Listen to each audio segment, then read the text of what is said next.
पर के लिए चलिए खबरों की शुरुआत करते हैं और सबसे पहले खबरें भोपाल शहर की। प्रदेश के लाखों सरकारी कर्मचारियों के लिए कोरोना काल में बड़ी खुशखबरी। शिवराज सरकार ने 7वें वेतनमान की तीसरी किश्त देने का लिया फैसला। मुख्यमंत्री शिवराज सिंह चौहान ने इसके लिए की घोषणा। सीएम का कहना है कि कोरोना के समय आर्थिक व्यवस्था ध्वस्त होने के बावजूद सरकारी कर्मचारियों और अधिकारियों ने शिद्दत के साथ काम किया, वो प्रशंसनीय है। इसलिए राज्य सरकार ने 7वें वेतनमान की तीसरी किश्त दीपावली से पहले देने का फैसला किया है।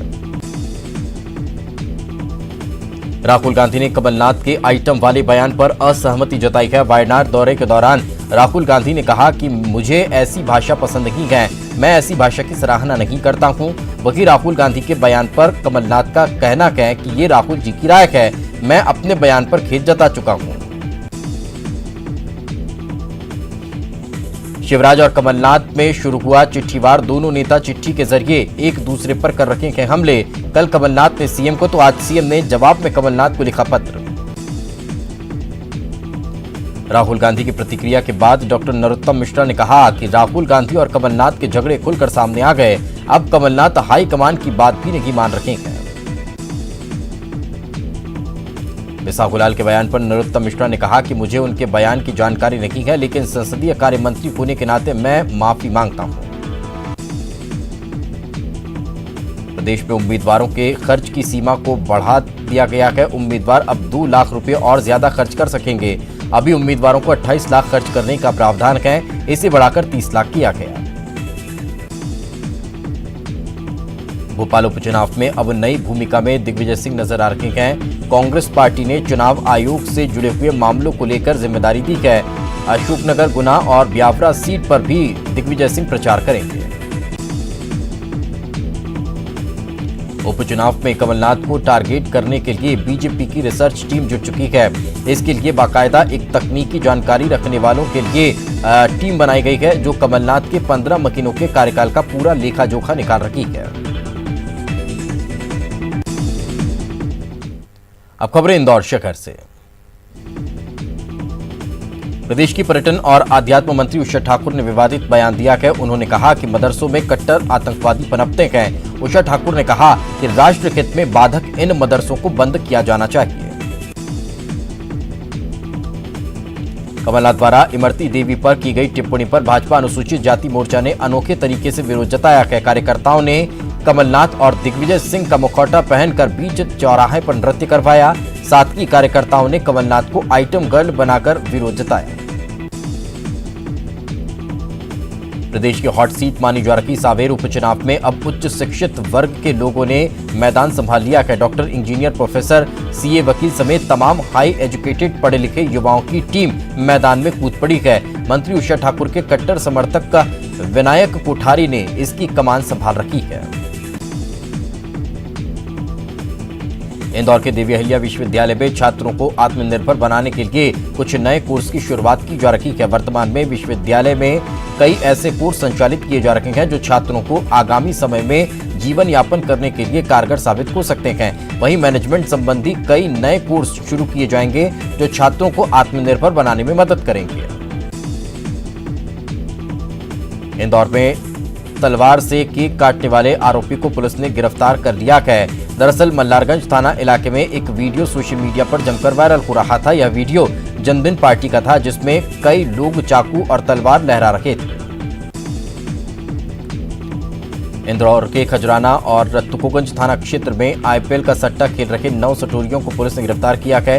इनके पास से 19 मोबाइल, एक टीवी, 10,000 से ज्यादा नकदी बरामद की गई है। नाबालिग के साथ यौन शोषण के मामले में गिरफ्तार आरोपी प्यारे मियां को चंदन नगर पुलिस रिमांड पर लेकर भोपाल से इंदौर पहुंची। पूछताछ में कई महत्वपूर्ण दस्तावेज जब्त किए गए। इंदौर की चंदननगर थाना पुलिस ने युवती की फरियाद पर 5 आरोपियों को गिरफ्तार किया है। आरोपी युवती को अश्लील इशारे कर उसके साथ छेड़छाड़ करते थे। छेड़छाड़ की बात जब युवती के भाई को पता चली तो उसके भाई ने विरोध किया तो मनचले ने अपने साथियों के साथ मिलकर भाई के साथ मारपीट कर दी। आदर्श चिकित्सालय कर्मचारी राज्य बीमा निगम द्वारा नंदानगर में संचालित हॉस्पिटल में थैलेसीमिया के मरीजों को जल्द से जल्द डायलिसिस की सुविधा मिल पाएगी। अभी तक यहां पर डायलिसिस की सुविधा नहीं होने के कारण मरीजों को प्राइवेट हॉस्पिटल और दूसरे डायलिसिस सेंटर पर जाना पड़ता है। इंदौर में बीते 24 घंटे में कोरोना संक्रमित 226 नए मरीज मिले हैं। अब तक 3 कोरोना मरीजों की मौत हो गई है। वहीं अब तक कुल 662 कोरोना मरीजों की मौत हुई है। 3542 मरीजों का उपचार जारी है। और अब खबरें जबलपुर शहर से।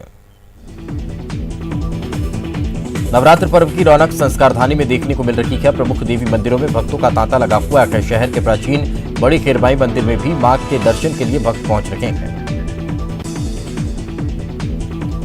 कोरोना संकट काल में शहर के प्रमुख देवी मंदिरों में जिला प्रशासन द्वारा की गई ऑनलाइन दर्शन की सुविधा रंग लाती दिखाई दे रही है। मात्र 4 दिनों में 65,000 से ज्यादा श्रद्धालु देवी के दर्शन कर चुके हैं।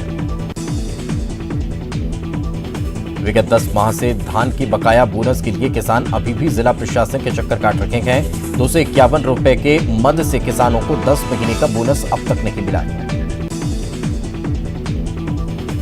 जबलपुर कलेक्टर करवीर शर्मा ने जिले में पदस्थ सभी एसडीएम व तहसीलदारों को त्योहारों के दौरान ज्यादा सजग और चौकस रहने के निर्देश दिए हैं। कलेक्टर ने आदेश दिया है कि हर छोटी बड़ी गतिविधियों पर संबंधित अधिकारी नजर रखें। दुर्गा प्रतिमाओं के विसर्जन के चाक चौबंद व्यवस्थाओं को लेकर कलेक्टर द्वारा विसर्जन कुंडों का लगातार निरीक्षण किया जा रहा है। ग्वारीघाट स्थित बटौली कुंड को पूरी तरीके से तैयार किया जा रहा है। अपनी विभिन्न मांगों को लेकर एक बार फिर से रेलवे मजदूर संघ ने केंद्र सरकार के खिलाफ मोर्चा खोल दिया है। जबलपुर समेत पूरे देश में आज West Central Railway Employees Union ने धरना प्रदर्शन किया। कोरोना संकट काल के बीच सरकार ने तमाम प्रतिबंधों को खत्म कर दिया है, लेकिन आने वाले दीपावली के त्योहार को लेकर पटाखा व्यापारियों में अभी भी असमंजस की स्थिति है। जबलपुर के पटाखा व्यापारियों को उम्मीद है कि सरकार और प्रशासन पटाखा पर प्रतिबंध नहीं लगाएगी। जबलपुर में अभिभावक कल्याण संघ ने जल सत्याग्रह कर निजी स्कूलों की मनमानी का विरोध किया है। ग्वारीघाट में प्रदर्शन के दौरान अभिभावकों ने no school no fees online class की फीस 1 नेशन 1 बुक सहित 5 मांगों को पूरा करने के लिए आंदोलन किया। मझौली में एक माह पूर्व हुई हत्या के फरार आरोपियों को पकड़ने के लिए ग्रामीण ने एसपी ऑफिस पहुंचकर प्रदर्शन किया। इस दौरान ग्रामीणों ने एक ज्ञापन सौंपते हुए कहा कि फरार अपराधियों के कारण गांव में दहशत का माहौल है। कोरोना संक्रमण का दायरा धीरे धीरे कम होते जा रहा है। बीते 24 घंटे में 69 कोरोना के मरीज सामने आए हैं, जबकि 58 मरीजों को डिस्चार्ज किया गया। और अब देखते हैं रायपुर टॉप 10। रायपुर बिलासपुर हाईवे पर बने जर्जर हो चुके धनेली पुल ढह चुका है। पुल को ड्रिल ब्लास्ट की तकनीक से धमाका कर उड़ाया गया है। यह पुल क्षतिग्रस्त हो चुका था। छत्तीसगढ़ में राजभवन और कांग्रेस सरकार के बीच तनातनी कम नहीं हो रही है। राज्य सरकार ने राज्यपाल से 27-28 अक्टूबर को सत्र बुलाने की अनुमति मांगी, लेकिन राज्यपाल ने इस संबंध में फाइल वापस पहुंचा दी है और पूछा है कि सत्र बुलाने का कारण क्या है और किन बिंदुओं पर सदन में चर्चा की जा रही है। अब इसे लेकर राज्य सरकार ने राजभवन को लिखित में जवाब पेश किया है। सूत्रों के मुताबिक जानकारी मिली है कि सरकार ने राजभवन को लिखित में बताया है कि जो केंद्र सरकार के कृषि कानून बनाया है वो राज्य के किसानों के हित में नहीं है, इसलिए राज्य सरकार किसानों के हित के लिए विशेष कानून बनाना चाहती है। सीएम भूपेश बघेल ने प्रदेश कांग्रेस मुख्यालय राजीव भवन में प्रेस कॉन्फ्रेंस की है। इस दौरान उन्होंने केंद्र सरकार पर निशाना साधा, कहा किसानों के लिए बना कानून पूंजीपतियों के लिए है। केंद्र सरकार कृषि विरोधी कानून से मंडी खत्म करना चाहती है। सीएम भूपेश बघेल ने रमन सिंह पर बड़ा हमला किया है, बड़ा बयान दिया है। सीएम ने कहा कि रमन सिंह हारे हुए सेनापति हैं, 15 साल राज करने के बाद 15 सीट पर सिमट गए। राज्य में हो रही आपराधिक घटनाओं के खिलाफ बीजेपी ने आज रायपुर में जन आक्रोश रैली निकाली। वहीं गृह मंत्री ताम्रध्वज साहू के बंगले का घेराव की कोशिश की। इसके पहले बूढ़ा तालाब पर धरना दिया गया। छत्तीसगढ़ राज्य योजना आयोग राज्य के 14 विश्वविद्यालयों और 4 उच्च शिक्षण संस्थानों IIIT, IIM, एम्स और IIT के माध्यम शोध अनुसंधान के लिए हर MOU पर हस्ताक्षर किए गए। रायपुर हत्याकांड की गुत्थी अब सुलझ गई है। स्टेशन रोड पर हुई हत्याकांड में मृतक की पहचान कर ली गई है। मृतक कोतवाली का बदमाश शंकर महानंद के रूप में उसकी पहचान की गई है। कभी 1,500 से भी अधिक रोज कोरोना संक्रमित पाए जाने वाले रायपुर में 17 अक्टूबर से लगातार 200 से कम संक्रमित पाए गए हैं। 17 तारीख को रायपुर में 182 संक्रमित पाए गए हैं, वहीं 18 को 144, 19 को 196 कोरोना संक्रमित पाए गए हैं।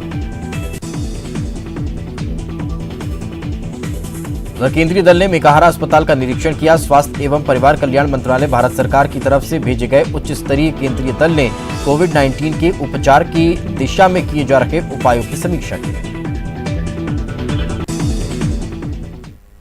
और चलिए फिलहाल रुकेंगे एक छोटे से ब्रेक के लिए। ब्रेक के बाद जल्द हाजिर होंगे।